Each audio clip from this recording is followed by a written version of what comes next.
Good morning, everybody, and welcome back to the hottest marriage show in town. I am too much. My better half is due, and we are doing too much. How you doing this morning? I'm doing well. You're always doing well. Tell me, what does well look like for you? Or is it just like the correct terminology you say when somebody say, how are you doing? No. I guess when I think I'm doing well, I'm just saying I don't have any there's nothing that's actively stressing me right now. Feeling like the morning was uneventful. Well, it wasn't uneventful, but I don't have any complaints. Okay, I can dig it. So what I wanted to kind of just touch upon, I don't know what episode you guys will listen to before you listen to this one, but the episode prior to this one, we could not finish because I was so sensitive and emotional that I got all in my feelings. And maybe one day when we're like really famous, people will try to like crack our database to steal that episode. But I just want to say I apologize to my wife for being so insecure in so many different ways that I didn't know. The point of me wanting this podcast was to show the improvement that I'm trying to have. And yesterday let me know that I'm not anywhere close to where I want to be. So I wanted to apologize for putting my wife through that because she definitely just laughed at my ass. Oh my God. While I was hot. He was really mad. But you know what? One of the things I wanted you to know, and I kept trying to tell you, but you weren't ready for me to say it, was that I wasn't laughing at him. So we had gotten into a conversation where I have a hard time with him sometimes because he doesn't interact with me the way he used to. And so when I make general statements about what it's like being a wife or what I've experienced, he wants me to look at everything according to how he is now. And it's hard because I feel, he may not, but I feel sometimes like he's thinking of himself in terms of the past, but with somewhat of this mind frame he has now. And the way it was displayed then is not the same as now. Like it's almost like night and day in regards to how he is responsive to me and how, paying attention to how I feel and what I think. Like it wasn't like that when we were younger. And so when I was making this comment, it was really just talking about how it was being a wife coming up and not really knowing what a lot of stuff. Anyway, so he ends up getting mad. Big mad. And I mean, big mad to the point of like, he can't even speak to me. And to me, I couldn't stop laughing. And I wasn't laughing at you. I was trying to say this. I was laughing at the fact that we had gotten so late in the day. Usually we record in the morning before I start work. And we had started later in the day. We weren't even going to record. And I was like, you want to record? And he's like, yeah. So he pulls everything out so we'll record. We get started. And usually he leads us into a conversation. But I happened to make a comment. And it took us off the rails. And I was laughing uncontrollably because I was like, none of this even had to happen. I didn't have to suggest we record. I didn't have to say anything about that comment. And even in the conversation, we had gotten to a point where it had died down. And I said, wow, like we were getting really mad in here. And he was like, yeah, I was. And I was like, yeah, I was too. And then I expounded on why I was getting mad. And guess what, y'all? Round two, ding, ding. And I was just thinking to myself, none of this had to happen. Like, this is not what. And I was just laughing. And his response, he was so upset with me because, well, for many reasons, I'm sure he would say. But when he was upset, to have your partner laughing, and I'm laughing with tears in my eyes, not like of sadness, but just disbelief. Like, this was some utter bullshit, and it didn't even have to be. And I could have had a really good, uneventful day. And I chose to make those few choices I made, put he and I in such a shitty space. It was temporary. It was, but the point is that was why I was laughing, and all it was doing was hurting you more. And nobody wants to hurt their partner like that. And but that's what I told you. It was necessary because it humbled me again. It allowed me to know that I still have, a ways to go. So I know that you were looking for a way to avoid it, but that just meant somebody else was going to do it. And at least I got to do it with you, and I can be like, okay. So, I think, it was a lesson that I learned, and I didn't know how serious it was until Darius said that Day treats people outside better than him. And then I started thinking like the interaction that we had yesterday during that moment. I'm telling you, I can tell you when I walked back, I had my coat on because I was ready to go outside. He was about to grab his ball and leave, y'all. I was. And I can just tell you like the different ways that I was feeling. But when I went to the back and like you were talking, right, and I could tell that you were not taking anything I was saying serious and you wanted to talk, and then I hear you laughing and look, and I was like, that's why I didn't want you to fucking talk. Because you're talking, and regardless of words coming from, whatever you're saying to me sounds like fighting words. Look, I was really trying. Y'all ever tried to be the bigger person?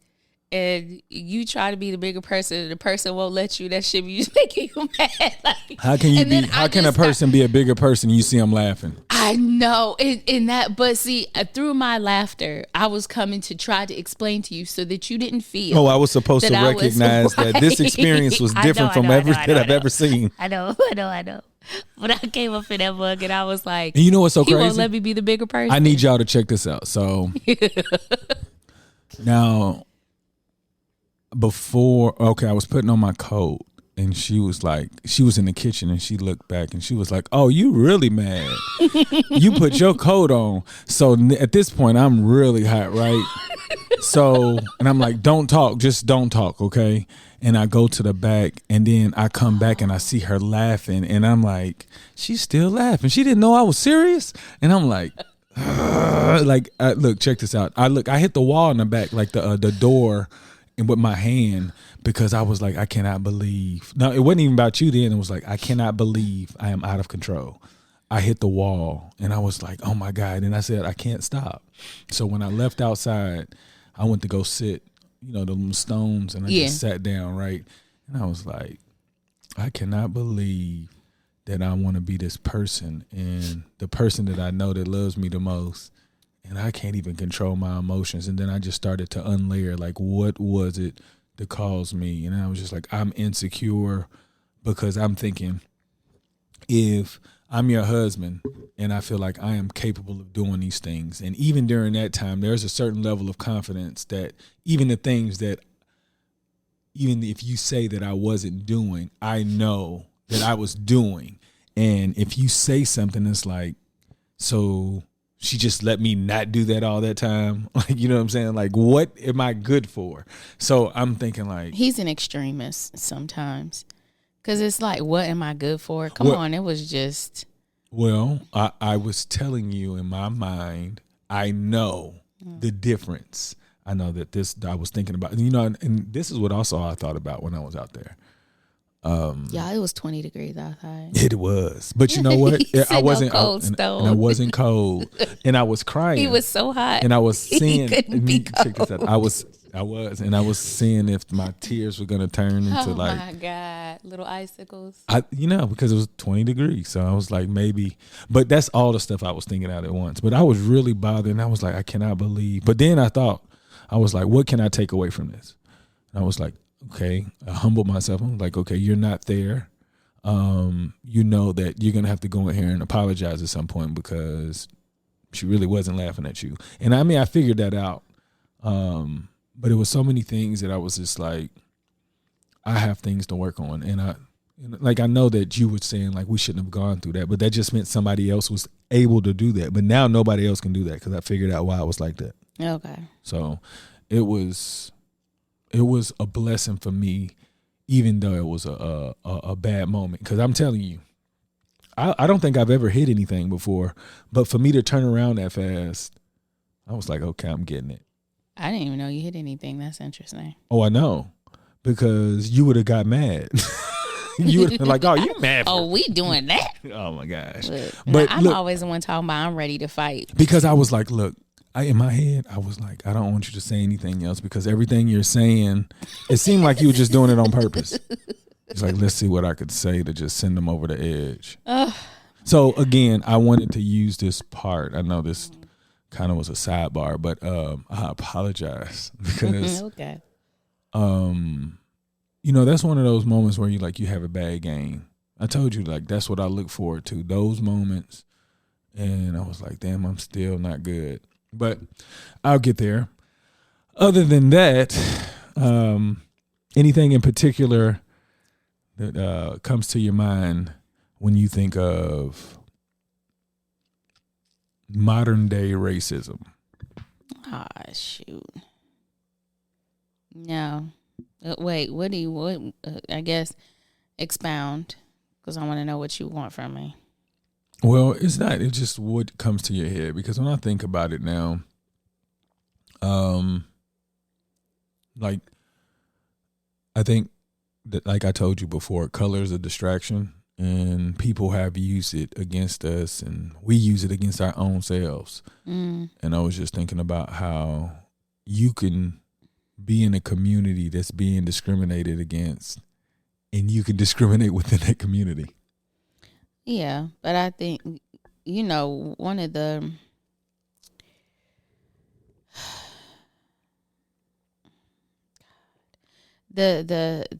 self-hate, because the messaging is so strong, it's really depressing. Like, even in talking, if I can say, like, talking to my nephew, he makes me sad sometimes because he has I'm telling you, he has one of the purest hearts in the whole entire world. It's a lot of gunk around it, like messaging that he's kind of taking in. But when you talk to him, he's the sweetest thing. And sometimes he says things that just show how he's internally taking in the message that if it's bad, it's us. Mm-hmm. And if it's good, it's the others. And it really hurts. Growing up and learning what I have through documentaries and books and just discussing things with generations before us, things we've processed, I understand what the world is. I understand the messaging they gave me. I try my best to work my way through all of those thoughts. I don't ever want to look at my people through the lens, through the cracked lens that we were handed. But when I listen to him, and it's genuinely, he believes the things that he says about us. It keeps me aware that racism is alive and real and well in 2021. And regardless of how, it's so deeply ingrained that I don't know. I can't even imagine how. I don't know. I just feel like it's same monkey, different cage. You know what I'm saying? Before, it was definitely brutal. It was out in the open, but now it's out in the open. You know what I'm saying? It's brutal in its own way. It's brutal in a different way. I don't necessarily know if modern day racism, I mean, at the very nuts and bolts of it, is just that same old raggedy heifer that was here before, and her ass is still here, just doing her same thing. Like, we just dressed her in a different dress. Like, and it doesn't, and as much as I want to sit here and teach the kids, like, how to dodge the messaging, or even just like when they express something, questioning them to the point where they have to sit there and say, yeah, why did I say that? Why do I think that? I just feel like it's such a daunting thing. How will I ever, if we're just responsible for these three little minds, how are we going to protect these three little minds? Yeah. I don't know. When I look at them, I don't really look at them like that. I look at, how people look at them. Mm. There's a lot of things, like, just growing up, when you hear certain words, Day was telling me about covet. Do you know what covet mean? She told me what it meant, and then when she told me what it meant, then I understood where I heard it from. Okay, go ahead. But she was like, it's when you want something that somebody else has and you're willing to take it. I didn't know that part. I know about wanting it, but I didn't know that it was and taking it. Mm-hmm. Because, in the Bible it says you should not covet a man's wife. Yeah. I was just saying, like, lusting after her or wanting her, but not necessarily stealing her. Well, that's what she said. She was. Okay. That's the reason why it made me think of that. Mm-hmm. When you can have these thoughts, sometimes you can't control, but when you act upon them, that's when it changes. Mm. So the actual act of taking is covet, and I was like, she was like, it's a synonym to envy. But envy, to envy someone and to covet what they have, I can covet. I don't covet you. Well, I'm just saying this is the lesson she learned. Oh, okay. She was teaching me from, because I was just trying to hear it in her words, and I was like, wow, I didn't think about it like that. But I was just thinking about certain things that our kids are being exposed to. We just don't know how they're taking it. Okay. And with Darius, it's scary because as much as I think I know where he came from, he shows me that I really don't know. Like, I've been far removed. Yeah. And I know some people are like, where did he come? It was just a regular environment in his regards. Like, even like the way that I grew up, for a long time, I didn't know that I grew up in an environment that wasn't, I guess the best for kids. Mm-hmm. And when I say that, I'm saying like, my parents were doing everything. It could have just been a lot better, but they didn't know how.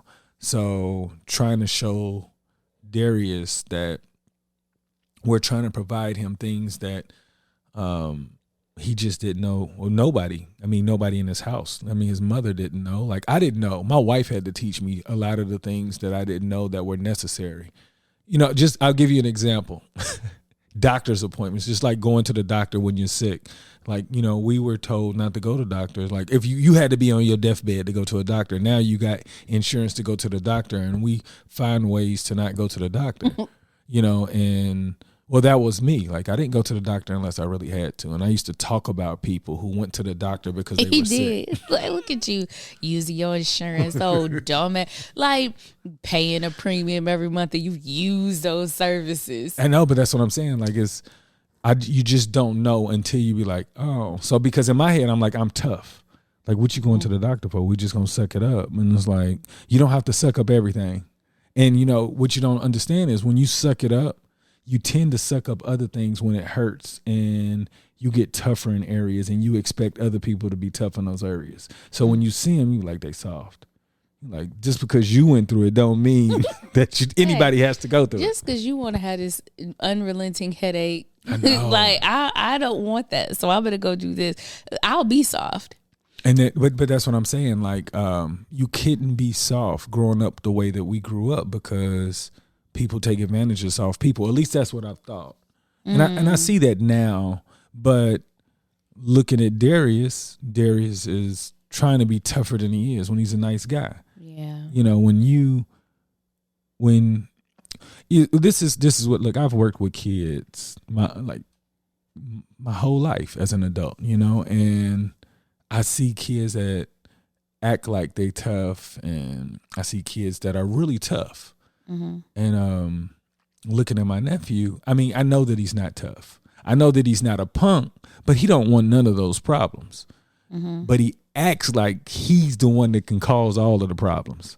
And all he need is one person to just say, bow, sit down and be quiet. Like a kid his age. You know what I'm saying? Mm-hmm. But until that happens, I think he's just dancing like nobody's watching. That's what he's doing. He's walking through life like he's just doing him. Yeah, that's what I'm saying. The consequences have not made him realize that maybe he shouldn't be acting like this. Let me just pause and ask, how did this tie into covet and envy? You brought Darius in. But where did covet and envy come from? I was telling you covet and envy because I was thinking about the way kids interpret things. And I was like, the way that I grew up on it, what are they seeing now? So I was just talking about racism on the self-hate. That's what I was talking about, how kids look at the words. Like if we're talking about racism, how do they look at it? Because Darius doesn't know self-hate. You know what I'm saying? So he doesn't know he's a part of that population of people. Right. So when I was talking about covet and envy, I was just showing the comparison of what the kids are learning in school versus how I learned it. Oh, okay. So I was looking this up because I was like, I want to be able to make the distinction, and I couldn't get the word out of my mouth. But covet doesn't mean you're going to take it. Covet just means that you wish or you long or you crave for something someone has. Well, envy is the resentment you have towards someone because of what they have. I'm only going by what Day. Okay. I can tell you. They was right there, and she started talking about her school assignment. So I didn't look anything up. I was just like, oh, I didn't know that. The messaging you were talking about, if we don't talk to the kids about vocabulary words, we don't know what they mean because, like I said, if Day is going under the impression of covet and envy is this way and you just looked up something like that, it don't matter what you think because I'm only caring about what she thought it meant and how she's going to approach it. You know what I'm saying? I know, like me, I guess the whole point of me talking about that is like we need to be more in tune with how they interpret words versus what we think the words mean. Because you and I can have a good sense of what words mean, but if we think that they know what it means, it don't mean anything if they do something different. Like, what are you talking about? Just like the word covet and envy. That's what I'm saying. So even with self-hate, I was trying to say with Darius, how do you stop that? And what does he know? What does he think of when he hears that? You know what I'm saying? Like, I don't think, like, I had self-hate too. Yeah, I don't think that he's really processing what I'm saying when I say it's like when he does something, I say, you know, that's showing self-hate. Like that's what I'm saying. So what do you think we should do to at least make them aware of? Well, I'm definitely not an expert, but the only thing I can think of is just to dial it back and ask him, like, why does he feel that way? Like, okay, for example, y'all. So we're watching this show. It's a flipping show. And the people bought a house off auction. They get in the house. And whoever lived in there before destroyed the house. Cut all the blinds up. Hit the hardwood floors with hammers. Broke out all the windows, everything. So we're sitting here watching it, and he says to me, some Africans must have lived there. And I said, okay, why would it be that? And he said, well, they would do that. They would tear up their stuff. And I said, okay, so why couldn't it be anyone else? And he was like, because he said, what did he say? He said, because one time, I guess at some point in time before, someone had him help go clean out a house. Maybe they got a house off auction or something. And he said, and the people who lived in it before had messed up the house and they were Africans. And I said, okay, so what did it mean to mess up the house? He was like, well, you know, it's dirty and it was like broken furniture in there, like a dresser and whatever. And I said, were the windows broken out?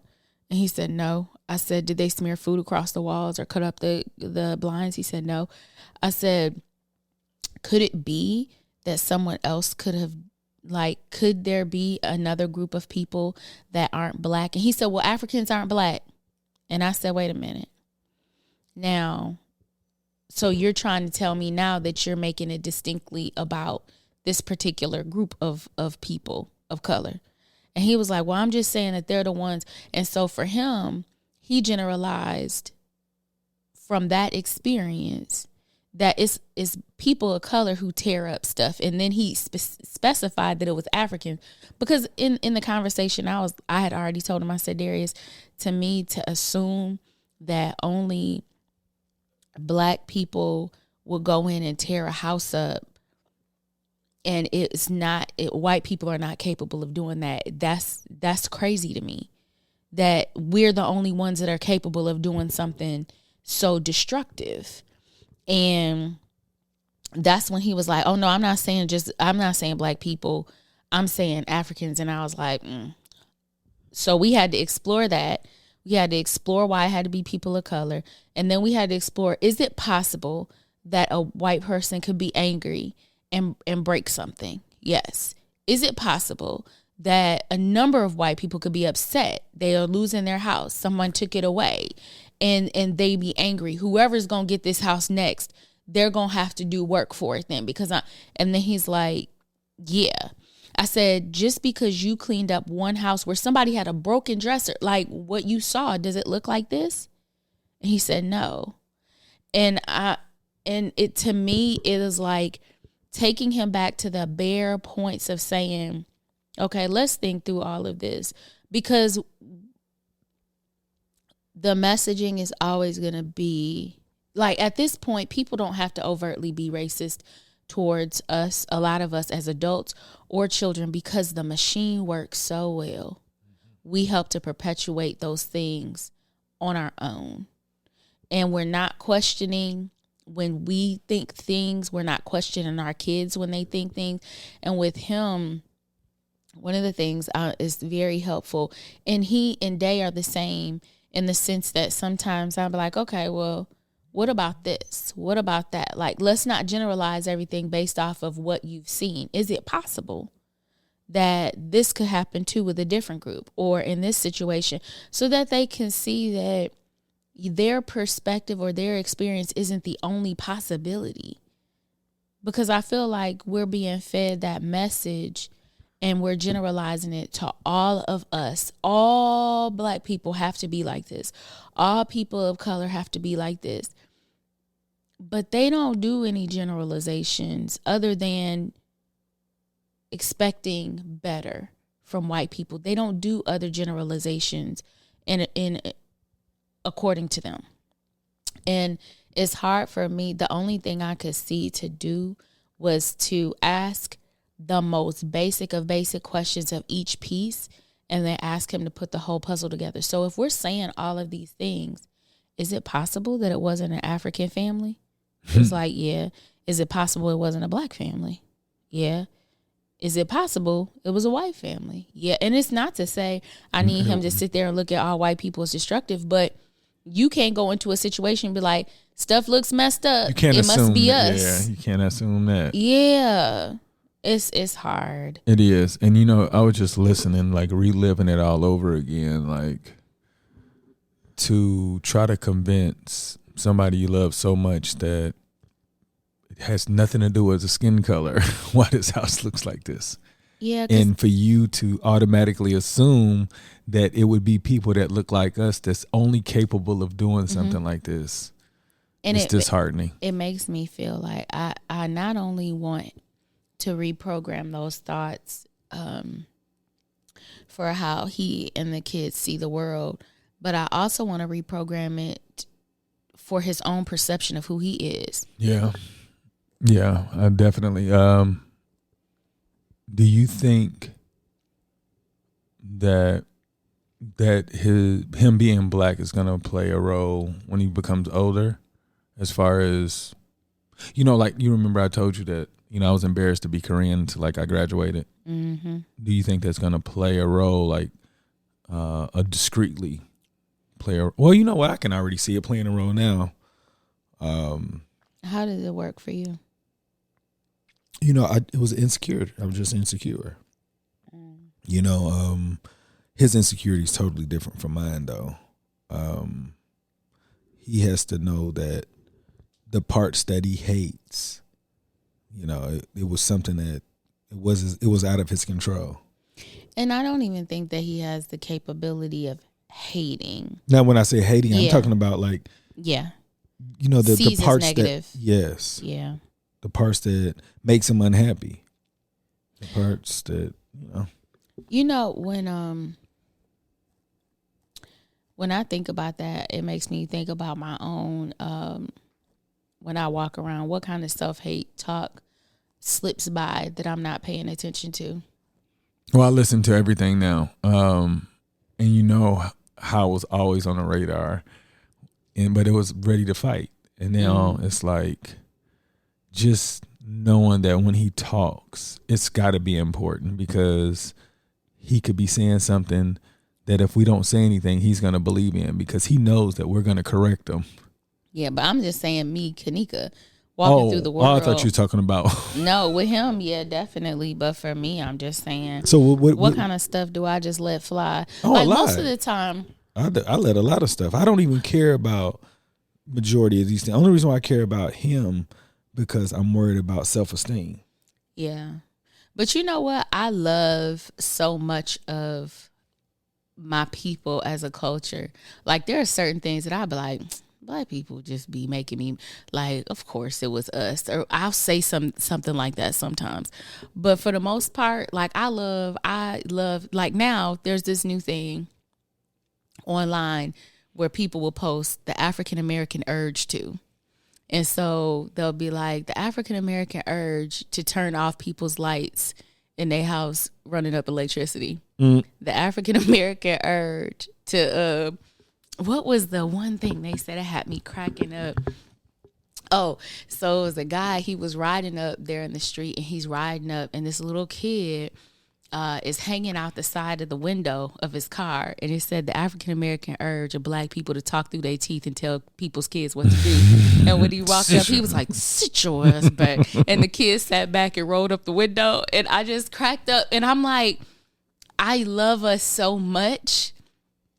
Everything, even when we're hurting, even when things are bad, we will make things into a game, a joke, or something so that we don't have to feel bad. But in my head, I'm like, okay, I always tell people the things I love about us all the time. But are there messages that I'm letting fly by that I'm like, yeah, that's that self-hate though. Yeah. That's a little bit of that stuff that I left in the corner. I didn't know I didn't clean that part out. I think a lot of the things that we let go is because we were able to overcome it. And we kind of just, I don't know how to explain it, but it's one of those things where we know that it doesn't affect us. So it's easier to let go. The stuff that we've been resilient and we've it's above us now. Well, we're above that now. You're correct. So we can giggle, we can laugh about it. Unfortunately. But I mean, it's still bad because there's people that get caught up in it and they're not as resilient. You know, I was talking to my friends last night and we were talking about therapy and instances where people we've known have said, you know, I thought about suicide or whatever. And so we're talking about this and I said, do y'all realize how many crazy things we went through growing up and we just laughed it off? Like I remember, and there may be people who remember this moment. So picture this, 1997. It might have been 98. And so I'm in class, the second period, and somebody pulls me out of class. And they're like, Kanika, there's a rumor that your boyfriend slept with X, Y, and Z, this girl. And so I'm mad because y'all know I'm always ready to fight. So I'm mad. She takes me. We all thought we were grown for some reason. So she takes me and we leave the school. We get in her car. We leave the school. I couldn't find my best friend at the time. So we come back. When we came back, the boyfriend had found my best friend in class and pulled her out and was crying, telling her what went on. And she's looking like, what the hell? So when I see her with him, I'm like, get away from him. And I'm telling her what's going on. And I am so hurt and distraught because, we think we in love. So I'm all hurt and distraught. And it's this big old to-do. And my mom talks to my friend because it was a big old to-do. And the vice principal called my mom. And so my best friend's talking to my mom. And she was like, well, why don't y'all just get out of there? So we all leave. Now, what do y'all know about a parent telling the vice principal, yeah, I just told the kids to leave. So it was 6 of us who left. So we all leave. We go to my best friend's house and I'm like bawling my eyes out. I'm so sad. I'm so hurt because, in love. And what do my friends do? We start singing a song. Do you remember that song? I'm looking for Nikki and all her freaky friends, right?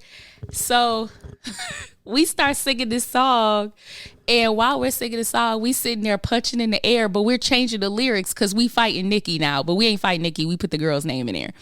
So that's how I worked out my pain. Fast forward 2 years later, we're at my friend's apartment, and this same crazy boyfriend I had, he is like, we're playing around, and he ends up like, my friend is playing around, opening and closing the door. Like, if he was out here, I would be like, boom. Like, if she's opening the door, acting up. Well, she opened the door like the 3rd or 4th time, and he was standing there. It was like Jason standing, like, coming to kill you, right? He's just standing there all of a sudden. So he comes in the house, and he's much bigger than me. And so, and this is someone who, he used to hit me in our relationship and whatever. And so, but he would never do it around my friends. But he wanted to. Like, I could tell if he could just get his hands on me. So I'm on the other side of the coffee table. And we are for real circling the coffee table. And I would just keep moving when he moving, to not let him get near me. And so then he says something about that bitch. And my best friend said, who you calling a bitch? That wasn't UNITY. You're so stupid. But she didn't say that. We didn't say UNITY.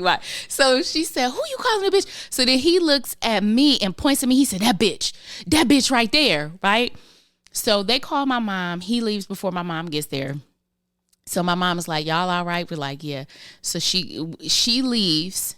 And she was like, you make sure you get home, blah, blah, blah. Okay. So she leaves. So we're all sitting in there. And we were like, that shit was crazy, dude. Like, I was really scared. And it was like, yeah, it was some scary shit. So then my friend Shannon was like, that bitch right there. You done turned a bad situation into a funny situation already. That bitch right there. Because he was so mad at me, he told me to give him everything. So he was like, give me all your shit. All my shit. And so we laughed uncontrollably, making up songs about this situation. And so when we were talking, I'm saying all this to say, when we were talking, we were just talking about how it was scary situations, and there were bad situations, they were hurtful situations, and we found a way to make it into a joke. To this day, if I said that bitch right there to any of my friends without even singing it, they might just bust it to give me all my shit. Like, because that's how dumb, it's how dumb we were, but it's definitely how we, found a way to cope with all of these crazy things that were going on with us. Mm-hmm. And when my mom learned the extent of the craziness, like, she was like, what in the world was going on with you? Like, she knew that the guy, was really, really caught up in being around me. And so, but she didn't know that he was hitting me. She didn't know that we were scared. She just knew that he was in the house and he was yelling, and if she came, he would leave if he saw her. And so, but my mom never really knew the extent. Even when the thing in high school, Lynn was just my best friend was just explaining to my mom, like, Kanika is mad because such and such, there's a rumor going around and she's really upset. I think that we should just get her out of this school for a little while. And my mom was like, yeah, go ahead and leave.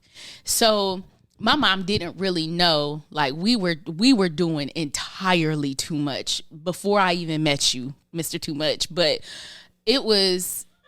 even then, as young teenage girls, we were doing just that. We were definitely using joy to get past pain. Yeah, it sounds like you guys were in situations you guys should not have ever been, especially with guys that are physically aggressive like that at such a young age. Yeah. Yeah, and those are other things that I definitely want to make sure that, I feel like the adversity I faced growing up, I'm glad that whatever protective factors were keeping me out of truly, being hurt or dead or, whatever the case may be, I'm going to use those lessons as protective factors for my kids. Like, okay, so y'all, let's talk about what it could look like. Yeah. Well, I don't know what it could look like now because I think that, I don't think they would tolerate any of that mess. And me tolerating it said a lot more about what I thought of myself. And I think we talked before about, feeling like you can love somebody out of, when you love someone, you want them to stop hurting. You feel like you can sacrifice yourself a little bit longer to heal this person. And those were all too many grown up things going on. How did you come about that idea at such a young age? Like I said, I think it was my mother. My dad was sick, and my mom. What I felt, I guess I should ask her.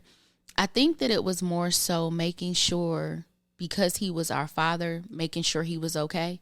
So my mom was trying to navigate things in order to make sure he's stable. And she was really sacrificing her time and her happiness in order to try to do that. But to me, the basic model I saw was if someone is sick or someone has a bad behavior or it's not healthy, try to tough it out in order to bring them around to being that healthy person. And I'm sure that's not the message my mom wanted me to get.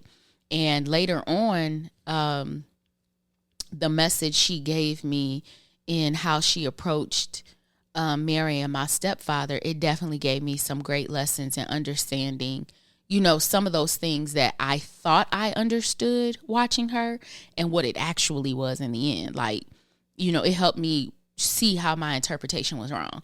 But I definitely thought, like, I knew my dad was a struggle. And the fact that my mom stayed and she didn't have to, trying to help, I guess I thought that was something that a good woman would do because my mother is a good woman. So I did 1 + 1 = 2. And it's not that simple. But when you're a teenager and you're watching, you think. Because all the things you're doing is modeling these adult relationships you're seeing. When you're in high school, you're thinking you're doing the same thing. But you're not. You're not, because you got a kid brain. And the more I think about the situations I put myself into and how I made sure my mom didn't know some of these things until much later, I knew that those situations were too much for me too. Yeah. I had to, if I wasn't letting her know anything about it, you know what I'm saying? So yeah, I know, like so I guess your bad was actually worse than a lot of kids' bads at that age, because your bad could have changed so many different paths for you. Like there are women that had experiences like yours and didn't have pleasant outcomes, or didn't get valuable learning lessons, but it was too late. Yeah. You know what I'm saying? Yeah. Yeah. And I've seen some that, they came out later on definitely like thriving. No, I'm talking about somebody. But it could have been. It could have been bad. It could have been. I mean, like, and nobody deserves any of those situations. And I was thinking, like, I know you're my wife and all, and I'm thinking, like, I know the stories, but just thinking about how that young man maneuvered through life to get to that point, and comparing it to me. And then I started thinking about my father, because I didn't know my father was physical with my mother until the last few years. My sister told me, she said she saw him hit my mother, but I've never saw that. I saw my father push my mother, but that was after my mother, like, bing, got him real good. And I was like, whoa. And and in my head, I'm not gonna lie, as a kid, I was like, oh, I would have knocked her out for that one. And I remember feeling that way. I was in the hallway looking up, and I was like, oh, that hurt. And you just getting to this point. Like, I the last time I hit a woman physically, or she wasn't a woman, it was a girl, 7th grade. But I'm saying, like, I just didn't have that. So now I'm thinking, like, what if I did see my father hit my mother? What kind of programming would I have had? Would I have thought that even though people say you don't do this, but in your household, it's okay. Right. So the blessing of not being able to see that, to say that I would have been able to rise above my anger and not hit somebody, because I've been very angry at times, and a lot of times when it's dealing with other guys, it's been a fight. But with women, it was always a kill switch. You know what I'm saying? So just to not see it, I mean, it could have been different for me also. So I'd just be like, and I know, like I said, you're my wife, and I'm supposed to be thinking in your best interest, but I'm thinking about this young man too, because that could have been me, at a young age, if I had any type of influence, if we believe that the programming that we see can dictate behaviors later in life. So that I appreciate you sharing that, because we can make bad days look good.